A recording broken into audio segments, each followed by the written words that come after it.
नमस्कार दोस्तों, स्वागत है आपका खबरनॉमिक्स में। उम्मीद करता हूँ आप सभी कुशल मंगल होंगे। अगर आप इस चैनल पर पहली बार आ रहे हैं तो सब्सक्राइब करिए और वीडियो पसंद आए तो लाइक का बटन भी ज़रूर दबाइएगा। अब हम ट्रंप की बातें हर रोज़ करते हैं। ट्रंप के टैरिफ्स की बातें हर दिन होती हैं और कुछ ना कुछ तो वो नया करते ही रहते हैं। उसके रिperकशंस भी इतने ज़्यादा हैं, पूरी दुनिया में हलचल मचा हुआ है। हर दिन कुछ ना कुछ ऐसा खुराफात करते हैं डोनाल्ड ट्रंप की उसका असर जहाँ से भी रिलेटेड हो वहाँ तो देखने को मिलता है, या फिर लगता है कि अब आने वाले समय में वहाँ पर भूचाल आएगा।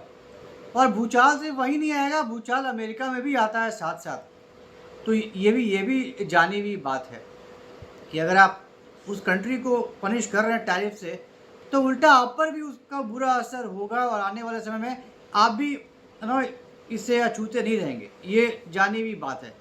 लेकिन ट्रंप हमेशा वन वे ही सोचते हैं, बस सामने वाले को कैसे पनिश करना है।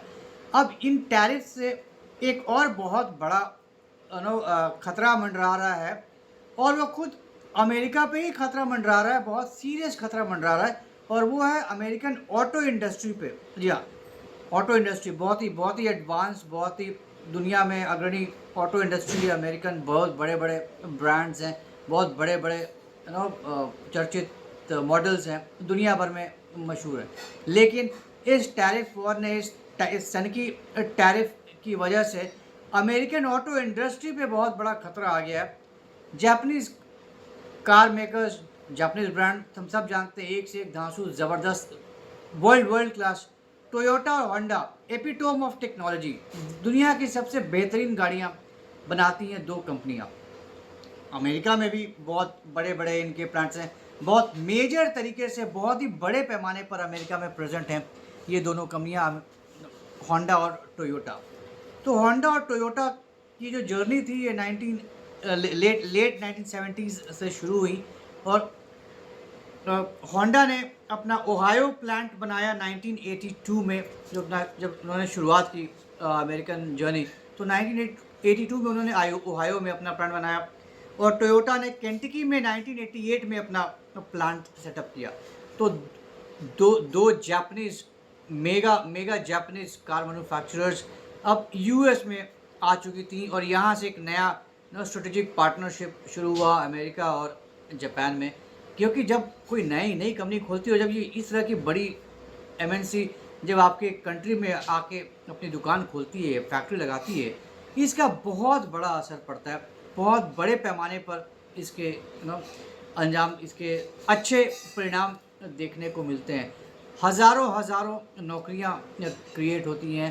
आपकी इकोनॉमी, लोकल इकोनॉमी बनती है, बढ़ती है, आगे प्रोग्रेस होती है, लाइवलीहुड्स क्रिएट करती हैं, सिटीज़ की सिटीज़ क्रिएट होती हैं जहाँ भी ये इस तरह की कंपनियाँ लगती हैं। तो बेसिकली ये जो शिफ्टिंग हुआ, उस समय फ्यूल क्राइसिस आया था, ट्रेड टेंशन्स आए थे, जिसकी वजह से इन दोनों कंपनियों ने सोचा कि अब यहीं से बना के सीधा वहाँ एक्सपोर्ट करने से अच्छा है कि अब हम वहीं पर लोकलाइज्ड मैन्युफैक्चरिंग करते हैं और वहीं पे बेचेंगे। That will be much easier for us to sell. उन्होंने वही किया, और लंबे समय तक उन्होंने बहुत ही ज़बरदस्त और शानदार काम किया। I mean they were kind of American companies only, Japanese brands थी, लेकिन जिस तरीके से उन्होंने अपने आप को सेटअप किया अमेरिका में, जिस तरीके से वो ऑपरेट कर रहे थे, जिस तरीके से वो लोकलाइज हो चुके थे, those companies became American companies in itself. So they were just not factories. वो ग्लोबलाइजेशन का एक प्रतीक बन गए थे। जाहिर सी बात है, आप जापानीज़ कंपनी है, जापानीज़ कार ब्रांड है, और आप अमेरिका में आके बिल्कुल अमेरिकन कंपनी की तरह वहाँ पे सेटअप होके बिल्कुल वहीं पे रम बस के आप शुरू कर दिया है, राइट। तो जाहिर सी बात है, ये ग्लोबलाइजेशन का एक बहुत बड़ा प्रतीक है। और तब से लेकर आज तक तकरीबन 40 साल, 4 डेकेड से बिल्कुल ही एक नए एरा का इन्होंने स्टार्ट किया। They have invested billions and billions of dollars in their American factories, right. तो उन्होंने अलाबामा में इंजन्स बनाने का काम शुरू किया, जॉर्जिया में ट्रांसमिशन सेटअप किया, डिज़ाइन स्टूडियोज़ बनाया कैलिफोर्निया में। तो इतनी बड़ी कंपनी, इतनी बड़ी एमएनसी, तो जाहिर सी बात है इनका स्केल भी उतना ही बड़ा होगा। तो अलग अलग शहरों में अलग अलग इनके यूनिट्स खड़े होने लगे, राइट। और जैसे आपने जमशेदपुर का नाम तो सुना ही होगा, टाटा नगर। तो जमशेदपुर टाटा नगर ये प्योर टाटा ने ही बनाया था, ये शहर टाटा का ही बसाया हुआ है, इसलिए उसे टाटा नगर कहते हैं। वहाँ पे आप यूँ मान लीजिए कि वहाँ के हर घर का चूल्हा टाटा की ही कंपनी से, टाटा की ही बदौलत चलता है। वहाँ के हर घर का कोई ना कोई सदस्य टाटा में काम करता है, टेल्को, टिस्को और भी तरह तरह की कंपनी है। बहुत ही शानदार, it's such a planned city, beautiful city, beautiful city. इतना साफ सुथरा शहर, इतना शानदार शहर, विश्वास नहीं होता है कि वो भी एक, अब तो झारखंड में चला गया, पहले बिहार का हिस्सा था, पता ही नहीं चला था कि आप बिहार में हो, ऐसा वो शहर था, इतना शानदार। तो कंपनियां शहर बसाती हैं, वो इतना बड़ा कंपनी होता है, इतनी बड़ी फैक्ट्री होती है, इतने सारे लोग वहाँ पे काम करते हैं, हज़ारों हज़ारों लोग काम करते हैं, तो पूरा का पूरा शहर ही बस जाता है उन फैक्ट्रियों के आसपास। तो टोयोटा और होंडा ने भी ऐसा ही किया, पूरी के पूरे शहर बसा दिए उन्होंने, जहाँ जहाँ भी ये इन्होंने अपना अपनी फैक्ट्रीज सेटअप की, राइट। लेकिन अब ये जो टैरिफ का है, 25% का टैरिफ ठोका है ऑटो इंडस्ट्री पे डोनाल्ड ट्रंप ने, 25%। अब ये 25% की टैरिफ की वजह से टोयोटा और होंडा बिल्कुल हिल गए, बिल्कुल ही it has shaken their confidence. उनको अब समझ में नहीं आ रहा है कि क्या करें। अमेरिका से लेकर जापान तक इसका बहुत बुरा असर हुआ है, मीटिंग्स होनी है, बड़े बड़े मीटिंग्स हो रही हैं, बोर्ड मीटिंग्स हो गई हैं, बिल्कुल अब ये इनको समझ में नहीं आ रहा है कि क्या करें। सो अभी ईवी बहुत बड़ा, टोयोटा बहुत बड़ा ईवी बैटरी का प्लांट बैठाने वाला था, राइट, कैरोलिना में। उसने उस प्लान को हॉल्ट कर दिया, पॉज कर दिया कि अभी नहीं। Billions and billions of dollars लगते हैं एक प्लांट सेटअप करने में, इतने बड़े स्केल पे। Now they have halted that plan, they have pause that plan, अभी नहीं, अभी देखते हैं क्या होता है आने वाले समय में, क्या सिचुएशन रहता है तब। होंडा ने अपना ओहायो के प्लांट को अपग्रेड करने का प्लान किया था, उसमें भी millions and billions of dollars खर्च करने वाली थी कंपनी, उसको भी पॉज कर दिया, नहीं अभी ठहरते। ऐसे ऐसे जगह में इतने billions and billions of dollars invest करने का क्या मतलब, जहाँ का पता ही नहीं कि कल को क्या होगा। आज कुछ और है, कल को क्या कर देगा पता नहीं, कल एक नई पॉलिसी ला देगा, कल एक नया रूल क्रिएट कर देगा, फिर क्या करेंगे। एक बार पैसे इन्वेस्ट कर दिए तो कर दिए, पैसे निकल के चले गए वहाँ पे, और उसका जब आउटकम पॉजिटिव नहीं हो, फिर ऐसा इन्वेस्टमेंट करने का क्या फ़ायदा। इतनी I mean they are such huge companies, तो छोटे मोटे इन्वेस्टमेंट्स तो करते नहीं है। तो जहाँ आपके billions and billions of dollars invest कर रहे हैं, आप इस तरह की हड़बड़ी में वो काम नहीं कर सकते। तो टोयोटा ने और होंडा ने, दोनों ने अपने billions and billions of dollars के इन्वेस्टमेंट पे रोक लगा दिए। नाउ जस्ट इमेजिन, अब आपको पता है कि यहाँ पे बहुत बड़ी फैक्ट्री खुलने वाली है, आप रोजगार के सपने देखने लगते हैं, आप अपने फ्यूचर के बारे में प्लान करने लगते हैं, आप बहुत सी चीज़ों की बात प्लानिंग करने लगते हैं, राइट। बहुत से चीज़ें होनी होती हैं, नए नए डेवलपमेंट्स होने लगते हैं। अचानक से आपको लगता है, पता चलता है कि नहीं जी अभी नहीं हो रहा, ये अभी पता नहीं क्या हो गया, अभी ये रुक गया है। जस्ट इमेजिन आप पे क्या झटका लगता है।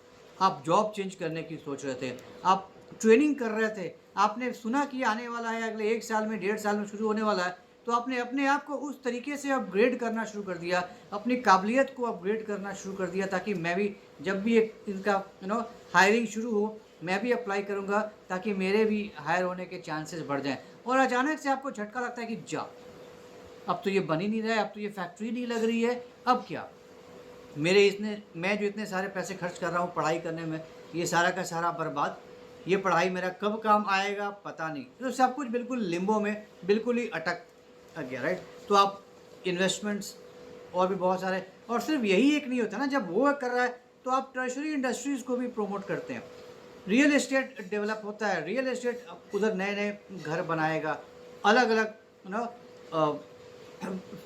इंडस्ट्रीज़ वहाँ पर सेटअप होंगी, इंफ्रास्ट्रक्चर इंडस्ट्री साथ में वो डेवलप होता रहता है, पावर कंपनीज वहाँ पे अपना काम करेंगी, एफएमसीजीज अपना वहाँ पर सेटअप करेंगी, क्योंकि अब नया शहर बनने वाला है, नई फैक्ट्री बनने वाली है, हज़ारों लोग नए वहाँ पे आएंगे, वहाँ पे रहेंगे।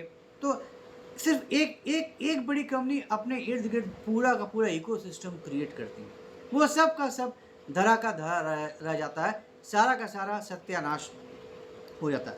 तो ऐसे ऐसे में जो स्टेक्स होते हैं बहुत ज़्यादा हाई होते हैं, बहुत बड़े स्टेक्स होते हैं। तो these stakes are not just localized, they are not local stakes, these are national stakes।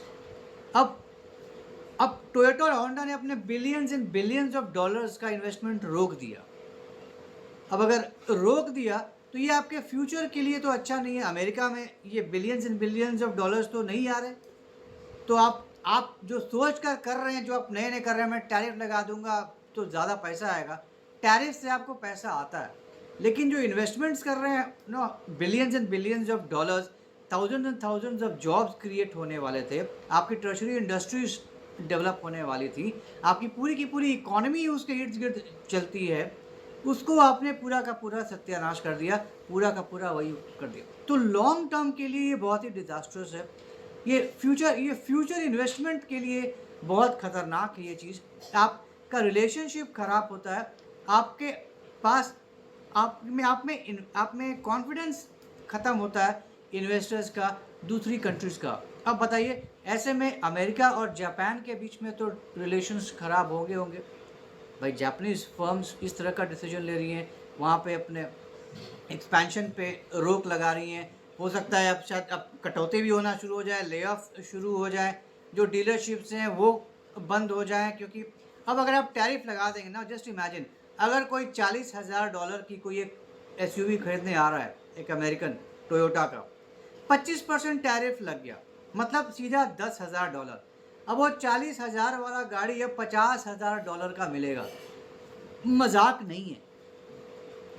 आपका सीधा आपने 40,000 का बजट बनाया, आपने पूरी प्लानिंग करी, और अचानक से पता चला जी अरे मैं तो कल जाने वाला था, अब तो जी कल से ये 40,000 वाला गाड़ी अब ये $50,000 का हो गया। आप खरीद पाएंगे? नहीं खरीद पाएंगे। बहुत लोग नई पहली बारी गाड़ी खरीदने का प्लान करते हैं, उनका सपना होता है मैं भी गाड़ी खरीदूँ। अब नए टैरिफ के ये टैरिफ लगने के बाद अब इतनी ज़्यादा और महंगी हो गई गाड़ी, अब आपके कुवत में नहीं है, अब आपके बस में नहीं है। अरे यार अब तो इतना ज़्यादा महंगा हो गया, अब मैं नहीं ले सकता गाड़ी। आप अपग्रेड करना चाहते थे, आप हैचबैक से सेडान लेना चाहते थे, लेकिन अब नहीं कर सकते, क्योंकि नहीं भाई अब जो मैं प्लान कर रहा था वो तो अब इतनी ज़्यादा महंगी हो गई, अब मेरे बजट के बाहर हो गया, अब मैं नहीं कर सकता, यही चलाओ जो चल रहा है। किसको फ़ायदा हो रहा है? गाड़ियाँ नहीं बिक रही हैं, रेवेन्यू जनरेट नहीं हो रहा है, टैक्स नहीं आ रहा है, सरकार को टैक्स नहीं मिल रहा, सरकार को ही नुकसान हो रहा है। तो अल्टीमेटली नुकसान किसका हो गया? तो डोनाल्ड ट्रंप ने ये टैरिफ का जो नारियल फोड़ा, जो बम फोड़ा, ये सिर्फ उन देशों पर ही नहीं बुरा असर किया जिन पे टैरिफ ठोका, ये उल्टा बैकफायर किया, बहुत मेजरली बैकफायर किया, और अमेरिकन इकॉनमी पे ही बहुत बुरा असर पड़ा है, अमेरिका पे ही बहुत बुरा असर पड़ा, अमेरिकन फ्यूचर पे बहुत बुरा असर पड़ा है, राइट। तो आपका जो कैजुअलिटीज़ है वो सिर्फ शॉर्ट टर्म नहीं है, आपकी लॉन्ग टर्म कैजुअलिटीज़ हैं, और डोनाल्ड ट्रंप शायद अभी तक इस बात को समझ नहीं पा रहे। अभी भी ये टैरिफ का फितूर इनके दिमाग से नहीं निकला है। वहाँ पे कोर्ट ओवर रूल कर रही है इसके टैरिफ्स को, सुप्रीम कोर्ट से भी शायद कोई आया है रूल कि इसके टैरिफ्स माने नहीं होंगे। तो अगर ये हो जाता है, अगर ये अप्लाई हो जाता है, और अगर ये सारे टैरिफ्स हटा दिए जाते हैं, तब तो खैर एक नया ही जोश आ जाएगा मार्केट में, नया ही सिस्टम शुरू हो जाएगा, एक नया ही लहर आ जाएगा पूरी दुनिया में। लेकिन डोनाल्ड ट्रंप भी इतनी शांति से बैठने वाले नहीं है, ईगो इतना ज़बरदस्त हर्ट हो जाएगा कि वो फिर कुछ नया पेच लगाएंगे, फिर कुछ नया तिकड़म लगाएंगे कि अब कैसे किया जाए। तो देखते हैं क्या होता है आने वाले समय में, ये चलता रहेगा। हमने रिसेंटली बोइंग के बारे में बात किया था कि पता नहीं शायद अब बोइंग ही बाहर चला जाए, मेक्सिको जाने का प्लान कर रहा है बोइंग, वो तो अमेरिकन ही कंपनी थी, उसके बाद भी बाहर जाने का खतरा बन गया है। ये जापानीज़ फॉर्म है, इनके ऊपर इतना बड़ा खतरा आ रहा है, ये अब ऐसे बड़े बड़े डिसीजंस लेने पे मजबूर हो रहे हैं, billions and billions of dollars का इन्वेस्टमेंट अब रोक लगा रहे हैं। अभी तो ये शुरुआत है, अभी आने वाले समय में और कितने बड़े बड़े कंपनियों पर गाज गिरेगा, और कितनी बड़ी बड़ी कंपनियों के बारे में हमें खबरें मिलेंगी, वो हम आपके साथ साझा करेंगे। तो उम्मीद करता हूँ आपको आज का ये डिस्कशन पसंद आया। तो अगर ये कंटेंट पसंद आया तो हमारे इस वीडियो को लाइक करिए, शेयर करिए, और हमारे चैनल को सब्सक्राइब ज़रूर करिए, बेल आइकन भी ज़रूर दबा दीजिएगा। तो जल्दी मिलेंगे कैसे नई इंटरेस्टिंग वीडियो के साथ, तब तक के लिए जय हिंद, जय अखंड भारत, नमस्कार।